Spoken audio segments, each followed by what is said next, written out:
ನಿಮ್ಮ ಹಳೆಯ ಚಿನ್ನದ ಒಡವೆನ ಅಧಿಕ ಬೆಲೆಗೆ ಮಾರಬೇಕೆ? ಆಟಿಕಾಗೆ ಕಾಲ್ ಮಾಡಿ 8880 ಅಟ್ಟಿಕಾ ಗೋಲ್ಡ್ ಕಂಪನಿ.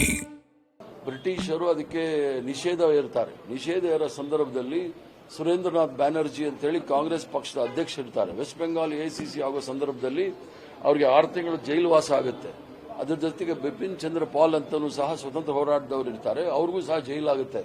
ಯಾವುದಾದ್ರೂ ಒಂದೇ ಒಂದು ಹೆಸರು ಹಿಂದೂ ಮಹಾಸಭಾದವರಾಗಲಿ RSS ಅವರಾಗಲಿ ಯಾರಾದರೂ ಒಬ್ಬರು ಆ ಒಂದು ಜೈಲಿಗೆ ಹೋಗಿದ್ರ ಅಂತ ಕೇಳಿ ನೋಡಿ.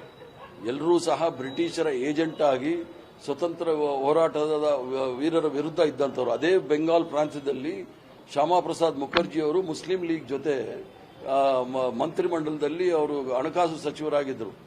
ಆ ಹಣಕಾಸು ಸಚಿವರಾಗಿದ್ದಾಗ ಕ್ವಿಟ್ ಇಂಡಿಯಾ ಮೂವ್ಮೆಂಟ್ ಅಲ್ಲಿ 1942ನೇ ಇಸ್ವಿಯಲ್ಲಿ ಯಾರು ಈ ಭಾರತ ಬಿಟ್ಟು ತೊಲಗಿ ಅಂತ ಹೋರಾಟ ಮಾಡ್ತಾರೆ ಅವರ ಮೇಲೆ ತೀವ್ರವಾದ ಕ್ರಮ ತೆಗೆದುಕೊಳ್ಳಿ ಅಂತ ಹೇಳಿ ಬ್ರಿಟಿಷ್ ಸರ್ಕಾರಕ್ಕೆ ಬರೆದವರು ಇವರು ನಮಗೆ ಹೇಳ್ಕೊಡ್ತಾ ಇದ್ದಾರೆ.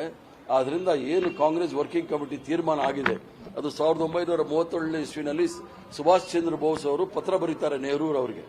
ಈ ಒಂದು ವಿಚಾರದಲ್ಲಿ ನಮ್ಮ ನಿಲುವೇನು ಅಂತ ಹೇಳಿ, ಈ ನಮ್ಮ ನಿಲುವು ಸರಿ ಇಲ್ಲ, ನಾವು ಎರಡೇ ಪಂಕ್ತಿ ಆಡಬೇಕು ಅಂದಾಗ ಅದನ್ನ ಪಂಡಿತ್ ಜವಾಹರ್ಲಾಲ್ ನೆಹರೂರವರು ಸ್ವತಂತ್ರ ಇದು ನಮ್ಮ ಕಾಂಗ್ರೆಸ್ ಕಾರ್ಯಕಾರಿ ಸಮಿತಿಯಲ್ಲಿ ಚರ್ಚೆ ಮಾಡಿ ಅದರ ವಿಚಾರದಲ್ಲಿ ರವೀಂದ್ರನಾಥ್ ಠಾಗೂರ್ ಅವರ ಸಲಹೆಯನ್ನು ಕೇಳ್ತಾರೆ. ರವೀಂದ್ರನಾಥ್ ಠಾಗೂರ್ ಅವರು ಈ ದೇಶದಲ್ಲಿ ಏಕತೆ ಮತ್ತು ಅಖಂಡತೆಯನ್ನು ಉಳಿಸಿಕೊಳ್ಬೇಕಾದ್ರೆ, ಭಾರತೀಯತೆಯನ್ನು ಉಳಿಸಿಕೊಳ್ಬೇಕಾದ್ರೆ ನಾವು ಕೇವಲ ಎರಡೇ ಪಂಕ್ತಿಯನ್ನು ಆಡಬೇಕು ಅಂದ ಮೇಲೆ ವರ್ಕಿಂಗ್ ಕಮಿಟಿಯಲ್ಲಿ ತೆಗೆದು ಅದನ್ನ ಅಧಿಕೃತವಾಗಿ ನಾವು ಆಡ್ತಕ್ಕಂಥ ಒಂದೇ ಮಾತ್ರ 2 ಪಂಕ್ತಿ ಅಂತ ಹೇಳಿದ್ದಾರೆ. ಈ ದೇಶದ ತ್ರಿವರ್ಣ ಧ್ವಜಕ್ಕೆ, ಈ ದೇಶದ ಸಂವಿಧಾನಕ್ಕೆ, ಈ ದೇಶದ ಜಾತ್ಯತೀತ ತತ್ವಕ್ಕೆ ಮತ್ತು ರಾಷ್ಟ್ರಗೀತೆ ರಾಷ್ಟ್ರಗಾನಕ್ಕೆ ಸಾವಿರಾರು ಜನ ಅದಕ್ಕೆ ಹೋರಾಟ ಮಾಡಿದ್ದಾರೆ, ಪ್ರಾಣ ಕಳ್ಕೊಂಡಿದ್ದಾರೆ. ಭಾರತೀಯ ಜನತಾ ಪಾರ್ಟಿಯವರು ಅದರಲ್ಲಿ ರಾಜಕೀಯ ಮಾಡ್ತಕ್ಕಂಥದ್ದು ಅಂದ್ರೆ ಅವರು ದೇಶದ್ರೋಹಿಗಳು ಮಾತ್ರ ಒಂದೇ ಮಾತ್ರ ವಿಚಾರದಲ್ಲಿ ರಾಜಕೀಯ ಮಾಡಬಹುದು. ಅದಕ್ಕೆ ನಮ್ಮ ನಿಲುವು ವರ್ಕಿಂಗ್ ಕಮಿಟಿಯ ಏನು ಒಂದು ನಿರ್ಣಯ ಇದೆ ಅದನ್ನ ಪೂರ್ಣವಾಗಿ ಸ್ವಾಗತ ಮಾಡ್ತೀನಿ. ನಾವು ಆಡ್ತಕ್ಕಂಥದ್ದು ಎರಡೇ ಪಂಕ್ತಿ ಮಾತ್ರ. ನಮಗೆ ಜೈಲ್ಗಾದ್ರೂ ಹಾಕಲಿ, ಫಾಸಿಗಾದ್ರೂ ಹಾಕಲಿ, ನಾವು ತಯಾರಿದ್ದೀವಿ. ಭಾರತೀಯ ಜನತಾ ಪಾರ್ಟಿ ತರ ಹೇಡಿಗಳಲ್ಲ ನಾವು, ಬ್ರಿಟಿಷರ ಜೊತೆ ಕೈ ಜೋಡಿಸ್ತಕ್ಕಂಥವ್ರಲ್ಲ ನಾವು. ಇದು ಯಾರನ್ನೂ ಸಹ ತುಷ್ಟೀಕರಣದ ವಿಚಾರ ಪ್ರಶ್ನೆನೇ ಇಲ್ಲ. ಇಲ್ಲಿ ಆ ತರ ಇದ್ರೆ, ಅಷ್ಟೊಂದು ದೇಶಭಕ್ತರಾಗಿದ್ರೆ ಇವರು ಶಾಖೆ ಮಾಡ್ತಾರಲ್ಲ RSS ಅವರು, ಚಡ್ಡಿ ಗಿಡ್ಡಿ ಕೋಲು ಗೀಲು ಕರಿ ಟೋಪಿ ಹಾಕೊಂಡು ಅಲ್ಲಿ ಇವರಿಗೆ ರಾಷ್ಟ್ರಗೀತೆ ರಾಷ್ಟ್ರಗಾನ ಆಡಕ್ಕೆ ಹೇಳಿ, ನಾಳೆ ಇವರೆಲ್ಲ ಕಂಗನಾ ರಾವತ್ ಫಾಲೋಯರ್ಗಳು ನಾಳೆ ಮೋದಿ ಅವರು ಭಾರತ್ ಚೆನ್ನಾಗಿ ಹಾಡು ಹೇಳಿದಾಳೆ ಅಂತೇಳಿ ಅದನ್ನ ತಗೊಂಬಂದು ಲೋಕಸಭೆಯಲ್ಲಿ ನೀವು ಇದು ರಾಷ್ಟ್ರಗಾನ ಮಾಡಿದ್ರೆ ಒಪ್ಕೊಳ್ಳೋಕ್ಕಾಗತ್ತಾ?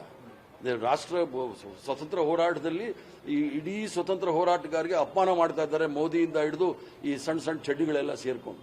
ಸರ್, ಮತ್ತೊಂದು ವಿದ್ಯಾರ್ಥಿಗಳ ಪರವಾಗಿ ಮತ್ತೆ ಉದ್ಯೋಗದ ವಿಚಾರಕ್ಕೆ ಹೋರಾಟಗಳನ್ನು ರೂಪಿಸಬೇಕು ಅನ್ನೋದು ಕಾಂಗ್ರೆಸ್ ಎಲ್ಲ ಸಿದ್ಧತೆ ಮಾಡ್ಕೊಳ್ತಾ ಇದೆ. ಇಂತಹ ಸಂದರ್ಭದಲ್ಲಿ ಕೇಂದ್ರ ಸಚಿವರು ವಿಶ್ವವಿದ್ಯಾಲಯಗಳಿಗೆ ಹೋಗಬೇಕು, ವಿದ್ಯಾರ್ಥಿಗಳ ಜೊತೆಗೆ ಭೇಟಿ ಕೊಡಬೇಕು, ಅವ್ರ ಜೊತೆಗೆ ಇಂಟರಾಕ್ಷನ್ ಮಾಡಬೇಕು ಅನ್ನೋ ಸೂಚನೆಗಳೆಲ್ಲ ಬರ್ತಾ ಇದೆ. ಪಾರ್ಲಿಮೆಂಟ್ಗೆ ಬರೋ ಧೈರ್ಯನೇ ಇಲ್ಲ. ನರಹೇಡಿಗಳು ಪಾರ್ಲಿಮೆಂಟ್ಗೆ ಬರಕ್ ಧೈರ್ಯ ಇಲ್ಲ ಇವರಿಗೆ. ಪ್ರಧಾನಮಂತ್ರಿ ಆಗಲಿ ಹೋಮ್ ಮಿನಿಸ್ಟರ್ ಆಗಿ ಬಂದಿಲ್ಲ. ಇವ್ರಿಗೆ ಧೈರ್ಯ ಇದ್ರೆ ಹೋಗ್ಬಿಟ್ಟು ಯಾವ್ದಾದ್ರು ಸ್ಟೂಡೆಂಟ್ ಅಸೋಸಿಯೇಷನ್ ಅಲ್ಲಿ ಹೋಗಿ ಮಾತಾಡಲಿ. ಇವರು ವಾಟ್ಸಪ್ ಯೂನಿವರ್ಸಿಟಿ, ನಾಗ್ಪುರ್ ಯೂನಿವರ್ಸಿಟಿನ ಅದು ಹೊಟ್ಟೋಯ್ತಾ ಕಾಲ. ಜನ್ ಝಿ ಮತ್ತು ಜನ್ ಆಲ್ಫಾ ಬಂದ್ಬಿಟ್ಟಿದೆ, ಈಗ ಓಡಿಸ್ಕೊಂಡು ಹೋಗ್ತಾರೆ ಇವರು. ಪೂರ್ತಿ ಆತಂಕ ಇರೋದಕ್ಕೆ ಅವ್ರು ಪಾರ್ಲಿಮೆಂಟ್ಗೆ ಬರಲಿಲ್ಲ. ಉತ್ತರ ಕೊಡಬೇಕು.